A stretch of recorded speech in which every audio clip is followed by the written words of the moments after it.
श्री राधे राधे, हरे कृष्ण। सभी प्रेम से बोलिए श्री राधा रानी की जय, वृषभानु की लाडली की जय, प्रेम लीला की अधिष्ठात्री श्री राधा रानी की जय। प्रिय श्रोताओं, आज भाद्रपद मास के शुक्ल पक्ष की अष्टमी तिथि का पावन दिन है। ब्रजभूमि की गलियां और आकाश अद्भुत मंगलमय वातावरण से ओतप्रोत हैं। ये वही दिन है जिसे प्रेम और भक्ति का दिव्य उत्सव माना जाता है, श्री राधा जी का जन्मोत्सव। आज की कथा से पहले अत्यंत आवश्यक है कि हम अपने हृदय में निष्ठा, श्रद्धा और भक्ति की ज्योति प्रज्वलित करें, तभी हम इस कथा का पूर्ण फल प्राप्त कर सकते हैं। और ये दिन केवल श्री राधा जी के जन्म का ही नहीं, बल्कि प्रेम और माधुरी की पावन ऊर्जा के प्रकट होने का दिन है। आइए हम सभी मिलकर अपने हृदय में ये भावना जागृत करें कि जैसे बरसाना वासियों ने नन्ही राधा रानी का स्वागत किया, उसी प्रकार हम भी अपने हृदय में उनके प्रति असीम प्रेम और समर्पण का वातावरण बनाएं। अब सुनिए उस पावन कथा को, जिसमें हम जानेंगे कैसे वृषभानु जी और कीर्ति माता की तपस्या के फलस्वरूप राधा रानी का जन्म हुआ और कैसे बरसाना में उनके आगमन से सारा वातावरण मंगलमय और दिव्य हो गया। धार्मिक ग्रंथों में वर्णित श्री राधा रानी की कथा के अनुसार एक बार देवर्षि नारद भगवान सदाशिव के पास पहुंचे और उन्हें प्रणाम करने के बाद पूछा, हे भोलेनाथ, मैं आपका दास हूँ, लेकिन मेरे मन में एक जिज्ञासा उठ रही है, कृपया उसे शांत कर दीजिए। श्री राधा देवी लक्ष्मी है या देवपत्नी, महालक्ष्मी है या फिर सरस्वती? क्या वे अंतरंग विद्या है या वैष्णवी प्रकृति, वेद कन्या है, देवकन्या है या फिर मुनि कन्या है? इस पर भोलेनाथ बोले, हे मुनिवर, अन्य किसी लक्ष्मी की बात तो क्या कहें, कोटि के महालक्ष्मी भी श्री राधा जी के चरण कमल की शोभा के सामने तुच्छ हैं।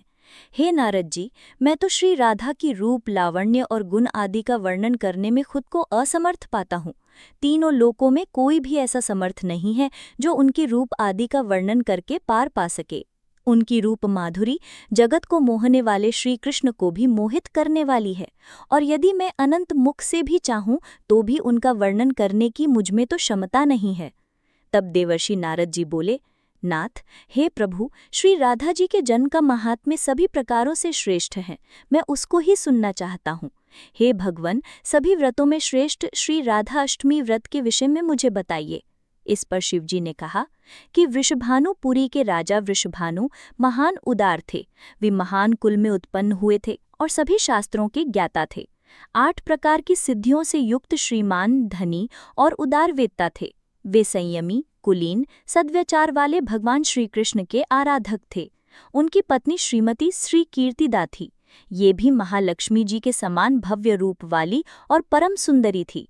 वे सर्व विद्या और गुणों से युक्त कृष्ण स्वरूपा और महापतिव्रता थी।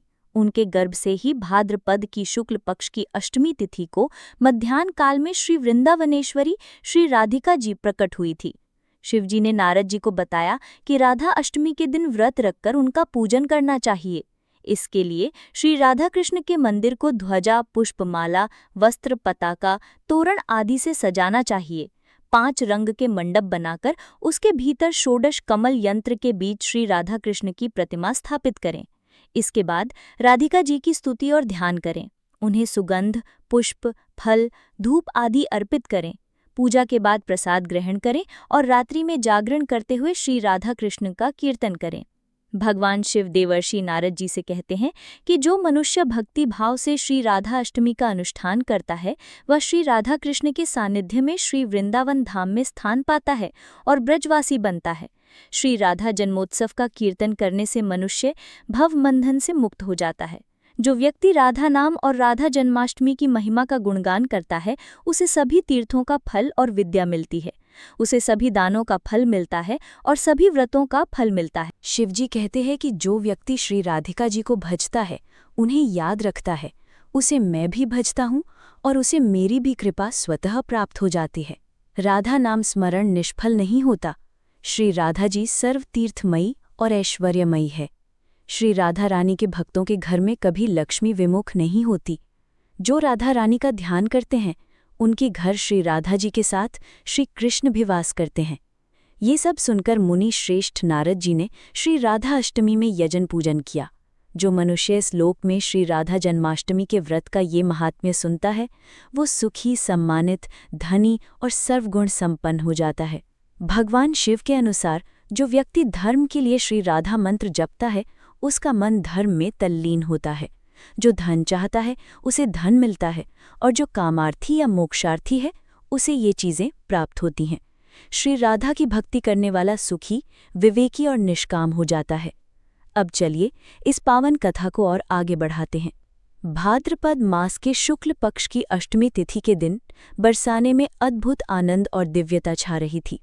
आकाश में जैसे अंबर स्वयं पुष्पों से सज गया हो। चारों दिशाओं में मंगल गीत, घंटियों की मधुर ध्वनि और शीतल वायु बह रही थी, क्योंकि आज का दिन केवल सामान्य नहीं था। आज श्री राधा रानी का जन्मोत्सव था। बरसाने के महल में वृषभानु महाराज और उनकी पत्नी माता कीर्ति अत्यंत हर्षित और प्रसन्न थे। वर्षों की तपस्या और भक्ति के फलस्वरूप आज उनके घर में वो दिव्य बालिका आई थी, जिसे पूरा बरसाना प्रेमपूर्वक स्वागत करने के लिए उत्सुक था। श्री राधा रानी के जन्म के बारे में दो प्रचलित कथाएं हैं। पहली कथा के अनुसार राधा रानी महाराज वृषभानु को तालाब में एक कमल के पुष्प पर नवजात कन्या के रूप में लेटी हुई मिली थी। जैसे कमल का पुष्प जल पर खिला, उसी समय उस पर एक नन्ही बालिका भी विराजमान हो गई। वृषभानु महाराज और नगरवासी अत्यंत प्रसन्न हुए। सभी ने मिलकर बालिका का स्वागत किया और उसे अपने हृदय में समर्पित कर लिया।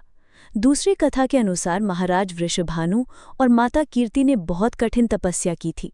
वर्षों तक उन्होंने निरंतर ध्यान और उपवास किया और भगवती से संतान प्राप्ति की प्रार्थना की। उनकी तपस्या इतनी गहन थी कि देवी देवताओं ने उन्हें आशीर्वाद दिया और इसी फलस्वरूप उनकी संतान श्री राधा रानी का जन्म हुआ। अब पूरे बरसाने में साज सजावट होने लगी। गोपियां फूलों से आंगन को सजातीं, स्त्रियां मंगल गीत गा रही थीं और पुरुष ढोल नगाड़ों से वातावरण को प्रफुल्लित कर रहे थे। आकाश से देवताओं ने पुष्प वर्षा की और गंधर्वों ने वीणा से सुमधुर गीत गाए। सभी हृदय से यही प्रार्थना कर रहे थे, हे राधा रानी, आपका आगमन हमारे जीवन में प्रेम, भक्ति और आनंद की वर्षा लाए। राधा रानी के जन्म के बाद पूरा बरसाना खुशी और उल्लास से झूम उठा। आकाश में सूरज की किरणें जैसे विशेष रूप से उनके स्वागत के लिए और भी मधुर प्रकाश बिखेर रही हों।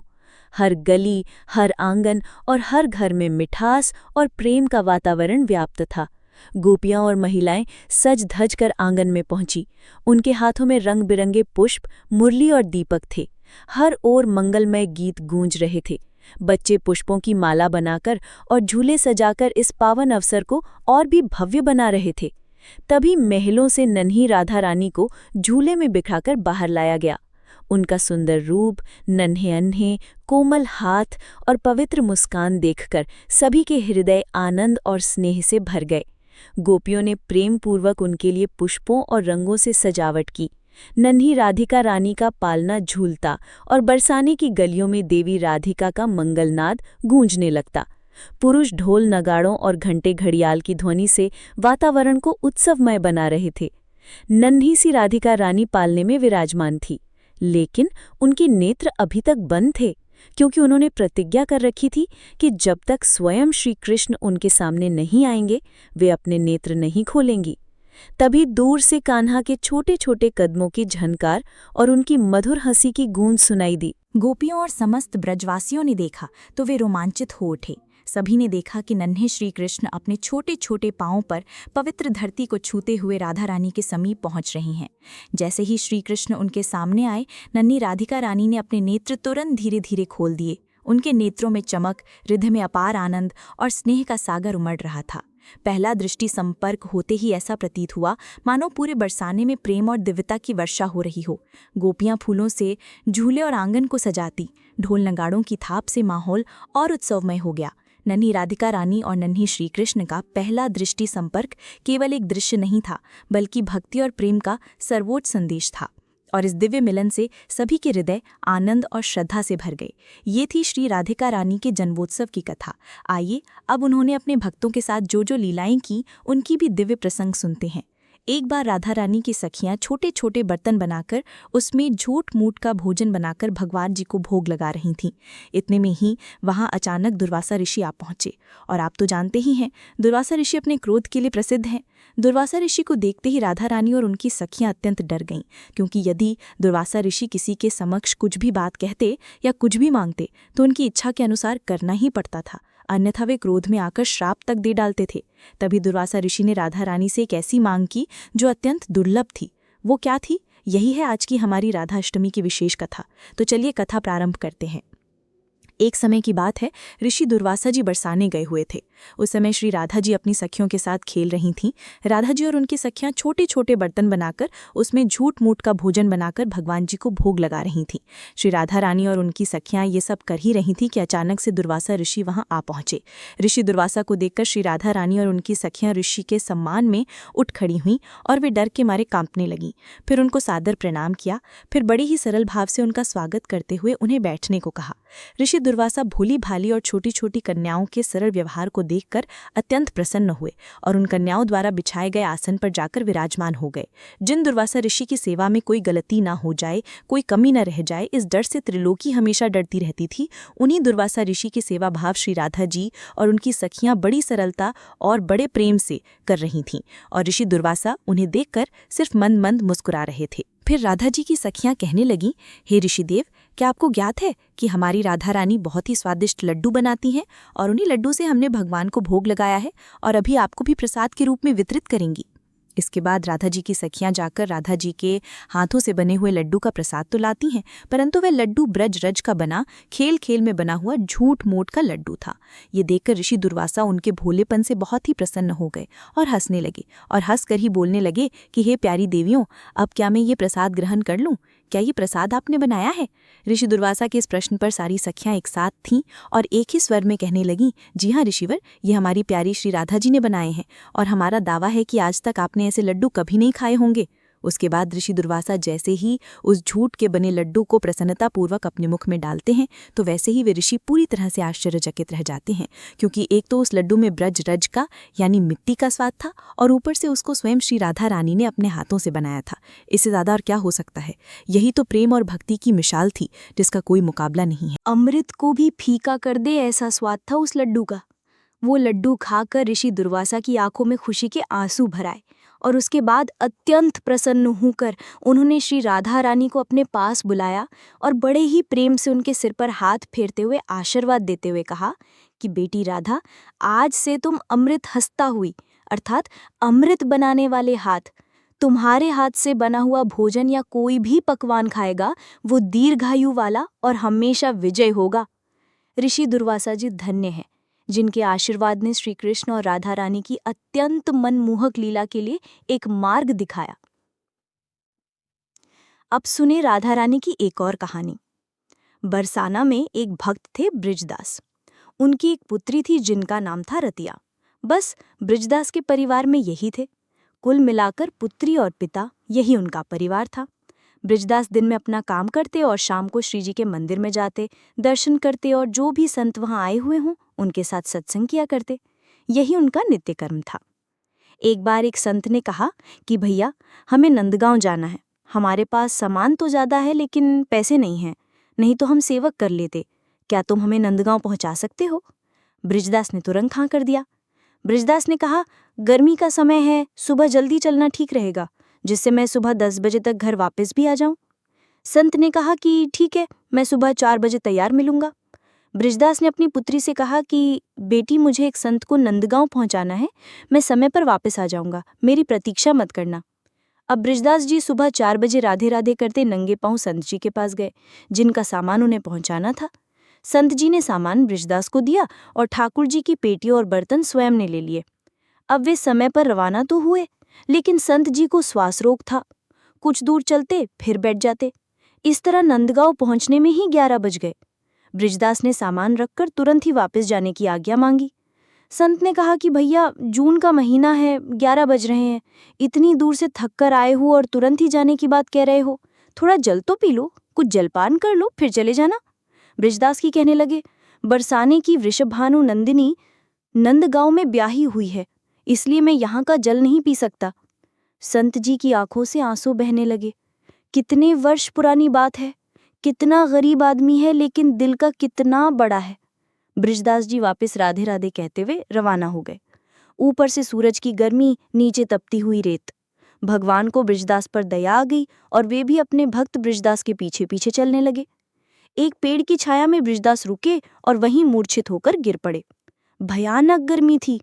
ऊपर से वे बिना पानी पिए ही वापस चल पड़े थे, क्योंकि उनका ऐसा मानना था कि राधा रानी उनकी पुत्री हैं और पुत्री की ससुराल में पानी पीना भयानक पाप होता है। भगवान ने मूर्छा दूर करने का प्रयास किया, लेकिन बृजदास की मूर्छा दूर नहीं हुई। तब भगवान ने विचार किया कि मैंने अजामिल गिद्ध गजराज को तारा, द्रौपदी को संकट से बचाया, लेकिन इस भक्त के प्राण संकट में है और कोई उपाय सूझ नहीं रहा, कोई उपाय लग ही नहीं रहा। बृजदास राधा रानी का भक्त है, अब तो वे ही इसके प्राणों की रक्षा कर सकती हैं। आखिर उनको ही बुलाया जाए। भगवान भरी दोपहरी में राधा रानी के पास महल में गए। राधा रानी ने श्री कृष्ण को इस भयानक गर्मी में आने का कारण पूछा। अब भगवान भी पूरे मसखरे हैं। कहने लगे, तुम्हारे पिताजी बरसाना और नंदगांव के डगर में पड़े हैं, चलकर उन्हें संभालो। राधा रानी ने कहा, कौन पिताजी? भगवान ने उन्हें सारी बात समझाई और चलने को कहा। ये भी कहा कि तुमको बृजदास की बेटी के रूप में भोजन और जल लेकर चलना है। राधा जी तैयार होकर पहुंच गई। पिताजी पिताजी आवाज लगाई। इस समय वे बृजदास की पुत्री के रूप में ही पहुंची थी। बृजदास जी ने सुना कि उनकी पुत्री उन्हें आवाज लगा रही है। तुरंत नींद से जाग गए और बेटी के चरणों में गिर पड़े कि बेटी, आज तू नहीं आती तो मेरे तो प्राण चले जाते। फिर बेटी से कहा कि आज पता नहीं क्यों तुझे बार बार देखने का मन कर रहा है। राधा रानी कहने लगी, माता पिता को अपनी संतान तो अच्छी ही लगती है ना पिताजी, लीजिए अब आप भोजन ग्रहण कर लीजिए। बृजदास जी भोजन पाने लगे तो राधा जी कहने लगी, पिताजी घर पर कुछ मेहमान आए हैं, मैं उनको संभाल लूं, आप आ जाना। कुछ दूरी के बाद राधा रानी अदृश्य हो गईं और बृजदास जो भोजन कर रहे थे, उन्होंने अपने पूरे जीवन में कभी ऐसा भोजन नहीं पाया था। भोजन करके वे अपने घर की तरफ चल पड़े। जब अपने घर पहुंचे तब तक शाम हो चुकी थी। जाते हुए अपनी बेटी के पैरों में गिर पड़े।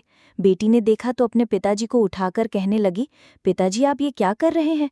बृजदास ने कहा कि बेटी, आज तुमने भोजन और जल लाकर मेरे प्राण बचा लिए, अगर तुम नहीं आती ना तो आज मैं जीवित वापस नहीं लौटता। बेटी ने सुना तो हैरान रह गई, कहने लगी, नहीं पिताजी, मैं तो यहाँ से कहीं भी नहीं गई। बृजदास ने कहा, अच्छा बताओ मेहमान कहाँ है? बेटी ने कहा, मेहमान? पिताजी हमारे घर में तो कोई मेहमान भी नहीं आया। अब बृजदास की समझ में सारी बात आ गई थी। उन्होंने अपनी बेटी से कहा कि बेटी, पता है तुम्हें आज क्या हुआ? आज तुम्हारे ही रूप में राधा रानी के दर्शन मुझे हुए थे। और जब बेटी को ये बात पता चली तो वो समझ गई कि राधा रानी ने आज उनके पिताजी पर प्रसन्न होकर उन्हें साक्षात दर्शन दिए थे। ऐसी है राधा रानी की महिमा। अगर किसी भक्त पर राधा रानी की कृपा हो जाए तो फिर वो अपने भक्त के लिए कुछ भी कर सकती हैं। जैसे राधा रानी ब्रजदास की पुत्री बनकर उनके समक्ष प्रकट हो गईं। प्रिय भक्त जनों, अब भक्ति के सागर में गोता लगाते हुए आप श्री राधा रानी की एक और दिव्य कथा का रसपान कीजिए। भगवान श्री कृष्ण के वाम भाग से परम शांत, परम कृपणीय मूल प्रकृति रूप में श्री राधा जी प्रकट हुईं। श्री कृष्ण के अर्धांगिनी से प्रकट होने के कारण ही वे श्री कृष्ण स्वरूपा ही हैं। वे भगवान श्री कृष्ण की आह्लादिनी शक्ति हैं। उनकी शक्ति से ही भगवान श्री कृष्ण की प्रत्येक लीला संपन्न होती है। एक बार श्री राधा रानी अपनी सखियों के साथ गहवर वन में खेल रही थीं। तभी दुर्वासा ऋषि अपने शिष्य मंडली के साथ श्री राधा रानी के दर्शन और उनके हाथ से प्रसाद ग्रहण करने की लालसा से वहां आए। श्री राधा रानी को सखियों संग खेलते देख वे उनके रूप सौंदर्य को निहारते रह गए और मन ही मन उनकी स्तुति करने लगे कि ब्रज के वनों में विहार करने वाली श्री राधा को मैं वंदन करता हूँ, जिनकी कृपा के बिना कोई भी श्री कृष्ण को जान नहीं सकता है। एक बाबा को इस तरह एकटक देखते रहने से श्री राधा डर गई और रोती हुई अपनी सखियों के साथ वृषभानु महल में जाकर माता कीर्तिदा के आंचल में छिप गई। माता ने सखियों से जब श्री राधा के रोने का कारण पूछा तो सखियों ने बताया कि वन में एक डरावनी दाढ़ी मूंछ वाला बाबा आया है और वो लाली को घूर घूर कर देख रहा था। तभी लाली डर गई। माता कीर्तिदा को समझते देर नहीं लगी कि हो न हो ये बाबा दुर्वासा ऋषि ही हैं।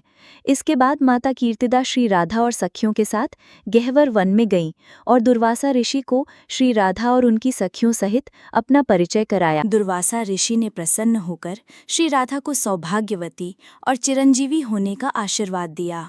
दुर्वासा ऋषि ने माता कीर्तिदास से अपने शिष्यों के साथ श्री राधा रानी के हाथ का बना भोजन करने की इच्छा प्रकट की। माता दुर्वासा ऋषि के इस आग्रह को स्वीकार करने में हिचकिचाने लगी, क्योंकि दुर्वासा ऋषि के साथ उनके 10,000 शिष्य भी थे।